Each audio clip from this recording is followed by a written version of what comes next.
আসসালামু আলাইকুম, সবাই কেমন আছেন? আশা করি ভালো আছেন। আলহামদুলিল্লাহ আমরা ভালো আছি। তো আমি ফাইজাকে প্রাইভেট থেকে নিয়ে আইসা দেখি ফাইজার বাবা বাজার নিয়ে আসছে। তো আমি মাছগুলা কাইটে নিলাম, গুড়া ময়লা মাছ আনছে। তো আবার ধনিয়া পাতাটা তো এগুলো নামাই নিলাম। নামাই তো আমি মাছটা ভালো করে ধুয়ে নিতেছি। ভোর রাত্রে কিছু দিয়ে খাওয়া যায় না, তো বললাম যে গুড়া মাছ নেওয়ার জন্য। তো আবার মুরগির মাংস কাইটা নিছি। তো আমি ধুয়ে এগুলো ভেজে নিলাম। আর এদিক দিয়ে গুঁড়া মাছটা বসাই দিলাম। আমি ইফতারের আগে রান্নাটা করি, ইফতারের পরে আর রান্না করতে মন চায় না।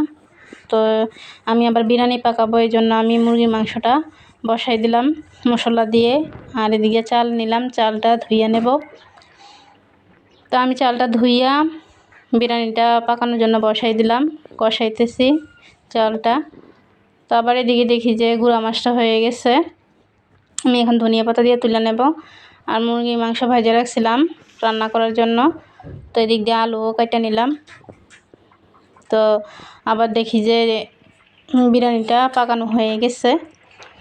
তো আমি আলুটা কষানোর মধ্যে দিয়ে দিলাম, আর কষানো মাছে আবার মুরগি মাংসটা দিয়ে দিলাম কিছুক্ষণ কষাইয়া। তারপর আমি একটু ঝোল দিয়ে দেব। তো ঝোল দিয়ে দিলাম। তো এটা এখন আস্তে আস্তে সিদ্ধ হবে। তো ইফতারের টাইম হয়ে গেছে। আজকের ইফতার বিরিয়ানি বানাইছে আম্মু ঘরে, আর শসা, আর আবু বাজার থেকে আনছে ডিমের চপ এবং জিলাপি এবং শরবত বানাইছে।